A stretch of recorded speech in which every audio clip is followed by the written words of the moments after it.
जय हिंद दोस्तों। कैची choice YouTube channel पर आपका स्वागत है। देखिए, जब नेताजी का विषय उठता है तो एक बात बहुत महत्व की ध्यान रखनी चाहिए। स्वतंत्र भारत की पहली स्वतंत्र सेना आजाद हिंद फौज, उसके सेना नायक सुभाष चंद्र बोस जी थे। स्वतंत्र भारत की पहली निर्वासित सरकार, यद्यपि वो गवर्नमेंट इन एक्साइल थी, आजाद हिंद फौज की 1943 में नेताजी सुभाष चंद्र बोस थे।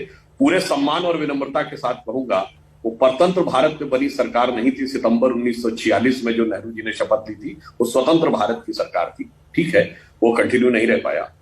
तो आजादी के 75वें अमृत महोत्सव वर्ष में उनका सम्मान करना, याद करना भारत के शौर्य, पराक्रम और स्वतंत्रता के स्वाभिमान का स्मरण है। अब दूसरी बात आती है राजनीति करने की बात।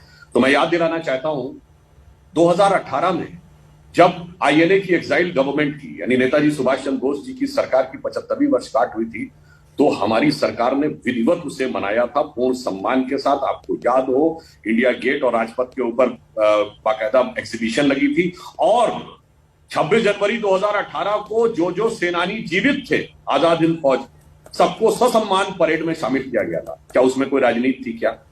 और नेताजी के जमाने की जितनी क्लासिफाइड फाइल्स, वो सब जनता के लिए ओपन कर दी गई। उसमें कोई राजनीति थी क्या?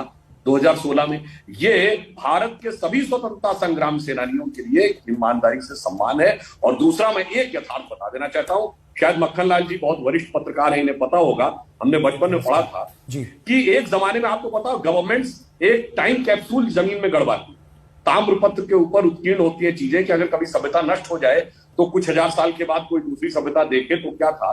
तो जब 77 में मोरारजी की सरकार आई और इंदिरा जी के जमाने के जो टाइम कैप्सूल रखवाया गया था उसको निकाला, तो उसमें क्या निकला?